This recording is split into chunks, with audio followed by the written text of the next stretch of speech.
कहानी की शुरुआत होती है हजारों साल पहले, जब कुछ जादूगरों ने मिलकर महान राजाओं की खोपड़ियों से एक मास्क बनाया। मास्क की शक्तियाँ पाते ही उन्होंने आम इंसानों पर अत्याचार करने शुरू कर दिए। आखिरकार बारबेरियंस नाम की एक जाति ने उनका सामना किया और भयंकर युद्ध में कोरिन नाम के एक योद्धा ने उन्हें हराकर मास्क के टुकड़े टुकड़े कर दिए। इसके बाद जाति के हर लीडर को इसका एक एक हिस्सा दिया गया ताकि कोई इसे फिर से जोड़ न सके। लेकिन तभी भविष्यवाणी हुई कि एक आदमी इन्हें जोड़ने में कामयाब हो जाएगा, फिर एक शक्तिशाली योद्धा सबकी रक्षा करेगा। खैर, इस युद्ध में कोरिन की पत्नी ने एक लड़के को जन्म दिया और खुद मर गई। कोरिन ने उसका नाम कोनन रखा। इस घटना के कई साल बाद कोनन अब बड़ा हो गया था। कोरिन इस गांव का लीडर था और एक दिन उसने सभी योद्धाओं को मुंह में अंडे रखकर जंगल में जाने का आदेश दिया। जो भी इस अंडे को सही सलामत लेकर वापस लौटेगा वही इस खेल का विजेता होगा। कोनन ने भी इस मुकाबले में हिस्सा लेने की जिद की और आखिरकार सब योद्धा जंगल की ओर भाग निकले। मगर ये रास्ता काफी मुश्किल था और अचानक उन पर एक नरभक्षी ने हमला कर दिया। ये लोग इंसानों को मारकर उन्हें खा जाते थे।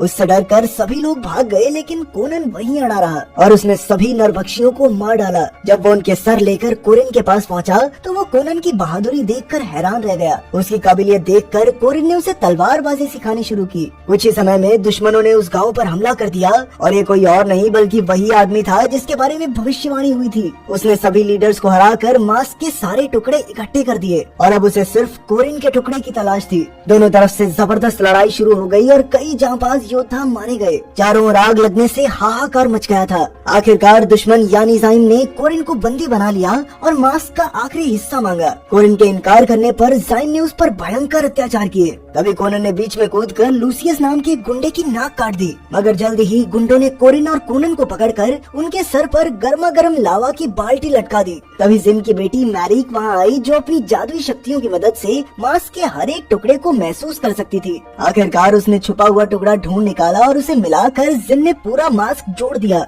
उधर कोनन अपने पिता के ऊपर लावा की बाल्टी खींचकर खड़ा था, जिससे उसके हाथों में छाले पड़ गए। और अचानक गुंडे कोनन पर हमला करने दौड़े तो कोरिन ने खुद पर लावा गिराकर कोनन की जान बचाई। दूसरी ओर मास्क को पूरा करके जिम पागलों की तरह हंसने लगा। अब सिर्फ उस पर पवित्र खून चढ़ाकर उसकी शक्तियों को जगाना बाकी था। जिम उसे लेकर चला गया और कोनन वहीं रह गया। इस घटना को कई साल बीत गए और अब कोनन एक महान योद्धा बन चुका था। उसने कई युद्ध लड़े और दुश्मनों का खात्मा किया, लेकिन तब भी अपने पिता के हत्यारे जिम को नहीं ढूंढ पाया। उसके अंदर बदले की आग जल रही थी। घूमते घुमाते वो एक ऐसी जगह पहुंचा जहां कई लोगों को गुलाम बनाकर ले जाया जा रहा था। तब कोनन और उसके दोस्त ने मिलकर इन गुलामों को आजाद करवाने का फैसला किया। उन्होंने गुलामों के मालिकों को धो धो कर पीटा। आखिरकार आजादी के बाद सभी गुलाम जश्न मना रहे थे कि अचानक वहाँ सांप प्रजाति के लोग आ गए और कोनन ने देखा कि उनके सरदार की नाक कटी हुई थी। कोनन तुरंत समझ गया कि ये वही आदमी है जिसकी नाक उसने काटी थी। वो लोग एलाशन नाम के एक चोर को पकड़ने आए थे।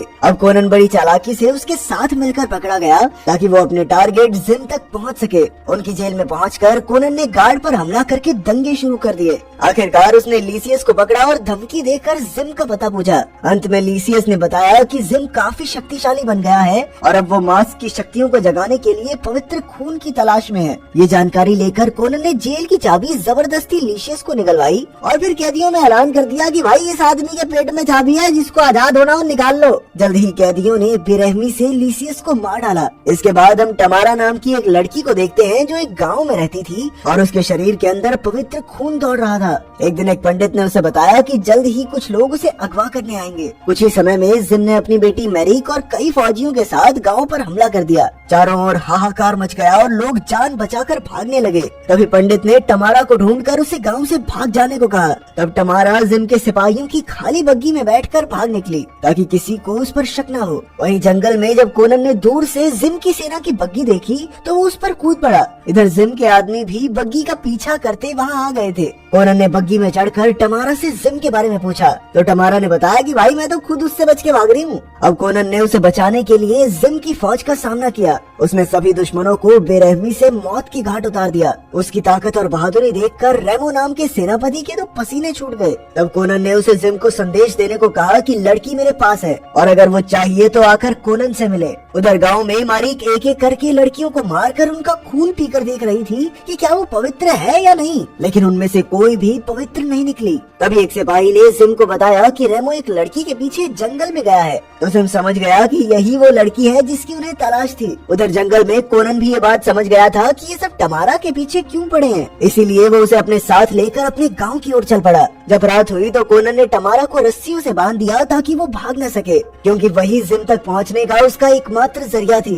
जब सुबह हुई तो रेमो वहां आ गया और उसने टमारा के बदले कोनन को ढेर सारे पैसे देने का लालच दिया, मगर कोनन ने उसे बंदी बना लिया और अपने घोड़े से बांधकर जाइम के पते की ओर चलने लगा। वहां पहुंचकर कोनन ने रेमो के मुंह में कपड़ा ठूसा और उसे इतनी जोर से फेंका कि वो सीधा जाइम के अड्डे में जा गिरा। वहां मैरिक ने उसके मुंह से कपड़ा निकाला जिस पर लिखा था कि कोनन जाइम से मिलना चाहता है। मैरिक ने अपने जादू से पता लगाया कि टमारा भी उसके साथ ही है। कुछ ही समय में जाइम और कोनन का आमना सामना हुआ, जहां कोनन ने टमारा को चाकू देकर बांध दिया था। जाइम ने उससे टमारा को खरीदने की कोशिश की, मगर कोनन जाइम से मुकाबला करना चाहता था। तभी मैरिक ने अपने जादू से मिट्टी के फौजी खड़े कर दिए, जिन्होंने अचानक से कोनन पर हमला बोल दिया। उनसे लड़ना कोनन के लिए बेहद मुश्किल था, क्योंकि वो बार बार मिट्टी में मिल जाते थे। जल्द ही वो कोनन पर भारी पड़ने लगे, इसीलिए वो इधर उधर भागने लगा। फिर जब मिट्टी की फौज ने टमारा पर हमला किया तो वो भी चाकू से आजाद होकर भाग निकली। आखिरकार कोनन ने काफी ऊंचाई पर जाकर उन फौजियों को गिराया और वो मिट्टी में मिल गए। फिर कोनन ने अपनी तलवार उठाई और टमारा की जान भी बचा ली। इसके बाद जिम अपनी तलवार लेकर उसका मुकाबला करने आया। जब कोनन ने उसे बताया कि वो वही लड़का है जिसके पिता से जिम ने मास्क का आखिरी हिस्सा लिया था, तो अचानक मैरिक ने अपने जादू से एक जहरीला हथियार उसकी ओर फेंक दिया। उसके वार से कोनन काफी कमजोर पड़ गया और जिम उसे पटक पटक कर फेंकने लगा। तभी मौका देखकर टमारा ने तेल के डिब्बों में आग लगाकर धमाका कर दिया और कोनन के साथ वहां से भाग निकली। जल्द ही वो दोनों समुद्र में कूद गए, जहां कोनन का दोस्त आर्टस अपना जहाज लेकर आ गया और उन्हें बचा लिया। और जल्द ही जाइम की सेना ने उनके जहाज पर भी हमला बोल दिया। अब आर्टस और कोनन ने मिलकर बड़ी बहादुरी से उनका सामना किया। उनसे निपटकर कोनन ने आर्टस को जिम के राज्य की ओर जहाज मोड़ने को कहा और इस बार उसने अकेले ही जाकर उसका खात्मा करने का फैसला किया। कोनन के जाने के बाद आर्टस ने देखा कि वो नक्शा भूल गया था, इसीलिए टमारा उसे नक्शा देने उतरी। कोनन को नक्शा देकर जब वो लौटने लगी तो कोनन ने उसे चूम लिया और आखिरकार उन दोनों ने एक साथ रात बिताई। जब कोनन सो गया तो टमारा वापस जहाज की ओर चल पड़ी और अचानक मैरिक और उसके आदमियों ने उसे अगवा कर लिया। जब तक कोनन की आंख खुली तब तक वो बहुत दूर जा चुके थे। उधर मैरिक टमारा को लेकर जिम के महल पहुंची और उसका खून चूसते ही ये साबित हो गया कि टमारा ही बार्बेरियंस की असली वारिस थी। इधर कोनन अपने पुराने दोस्त एलेशान से मदद मांगने गया, जैसे उसने लूसियस के चंगुल से बचाया था। एलेशान राजी हो गया और वो दोनों जाइम के महल में खुफिया रास्ते से घुस गए। वहाँ एक खुफिया सुरंग थी जिसका ताला एलेशान ने अपनी खास चाबी से तोड़ डाला। गुफा में काफी पानी भरा हुआ था और अचानक एक जानलेवा सांप ने एलेशान को जकड़कर नीचे खींच लिया। तब कोनन ने उस सांप को काट कर उसकी जान बचाई। उधर मैरिक ने टमारा को अपनी माँ के कपड़े पहनाकर एक गोले पर बांध दिया, क्योंकि उसकी बलि देकर वो अपनी माँ को जिंदा करना चाहती थी। इधर कोनन अपने दोस्त के साथ आगे बढ़ा तो कई खूंखार कैदियों और सांपों ने उन पर हमला कर दिया, मगर कोनन ने उनका डटकर सामना किया और सभी मुश्किलें पार करके बाहर आ गया। फिर उसने अपने दोस्त की जान को जोखिम में ना डालते हुए अकेले आगे बढ़ने का फैसला किया। उसने देखा कि टमारा को एक खास गुफा में ले जाया जा रहा था। वहाँ पहुँचने तक कोनन को रात हो गई और तब तक जाइम ने टमारा का खून निकालकर मास्क पर चढ़ा दिया था। अचानक मास्क जादू से हिलने लगा और उसे अपने चेहरे पर लगाकर जाइम कुछ जादुई मंत्र बोलने लगा, जिससे उसकी पत्नी जिंदा हो जाए। और अचानक कोनन ने उस पर हमला कर दिया और तभी धरती जोर जोर से हिलने लगी। इससे टमारा अपने गोले के साथ ही एक गहरी खाई में जा गिरी। तभी कोनन भी उसे बचाने के लिए कूदा, लेकिन जाइम भी वहाँ आ गया और उन दोनों के बीच भयंकर लड़ाई शुरू हो गई। उनकी लड़ाई से गोला उल्टा होने लगा और वो दोनों ही टमारा की जंजीरें पकड़कर लटक गए। इसी मौके पर कोनन ने टमारा को आजाद कर दिया। टमारा तो बाहर आ गई, पर जाइम और कोनन नीचे गिरते हुए लड़ते रहे। उधर मैरिक टमारा के खून की खुशबू का पीछा करते हुए उस तक आ पहुंची और उन दोनों में भी हाथापाई शुरू हो गई। टमारा ने मैरिक पर जोरदार वार करके उसे दीवार पर दे मारा। जल्द ही मैरिक उठी और इस बार उसने टमारा को जंजीरों से जकड़ दिया। अब वो टमारा की जान लेने ही वाली थी कि कोनन ने ऐन वक्त पर आकर मैरिक का हाथ काट डाला और उसे धकेल कर मार दिया। इसके बाद कोनन और टमारा भागने लगे, पर एक दीवार गिरी जिससे वो अलग हो गए। तभी जाइम कोनन के सामने आया और उसने कहा कि वो कोनन के पिता की तलवार से ही लड़ रहा है। तब कोनन ने अपने हाथों से वो तलवार छीनी और जाइम का मुकाबला करने लगा। अब वो जाइम पर भारी पड़ने लगा था, लेकिन इससे पहले कि वो उसे मार पाता अचानक फिर से धरती हिली और वो पूरी गुफा टूटने लगी। कोनन और टमारा अपनी जान बचाने के लिए भागने लगे। वहीं जाइम ने जब अपनी बेटी की लाश देखी तो उसने गुस्से में बदले की कसम खाई। कोनन और टमारा एक पुल पर दौड़ रहे थे कि अचानक पुल टूटा और टमारा नीचे गिर गई। कोनन ने उसकी जंजीरें पकड़कर उसे बचा लिया, लेकिन तभी जाइम वहाँ आकर जादुई मंत्र पढ़ने लगा। अचानक से उसकी पत्नी की आत्मा टमारा के शरीर में आ गई। अब जाइम कोनन पर जोर जोर से हंसने लगा था। तब कोनन ने अपनी तलवार से पुल तोड़कर जाइम को खाई में गिरा दिया और आखिरकार वो मारा गया। इससे मंत्र बीच में ही टूट गया और तमारा फिर से ठीक हो गई। फिर कोनन ने उसे ऊपर खींचा और दोनों सुरक्षित भाग निकले। इसी के साथ कोनन का बदला पूरा हुआ।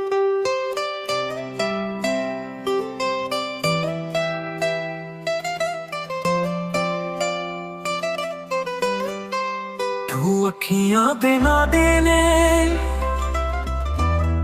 तू दिल दे करीब या माही मेरे सोनिया, तू जान दे करीब या। तेरे बिना जिंदगी जीना बड़ा सौखा, एक पल तेरे बिना साली ना बनोखा। तेरे बिना दिल का धड़कन भी बड़ा सौखा।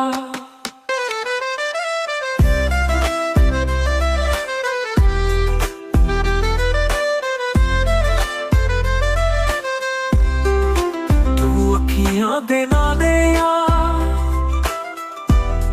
तू दिल दे करीब यार, माही मेरे सोनिया, तू जान दे करीब यार।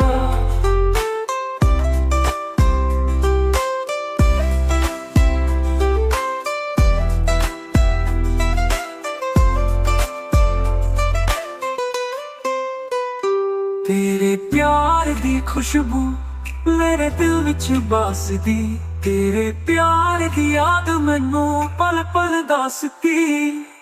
मैं तेरे नाल रहना, तेरे नाल ही मैं जीना, तेरे प्यार विच खुश रहना, तेरे प्यार विच ही मैं पागल हो जाना।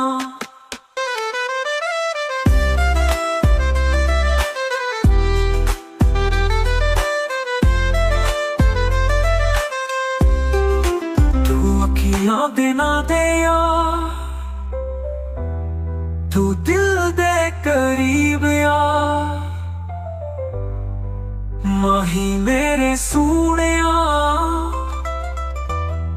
तू जान दे करीब यार।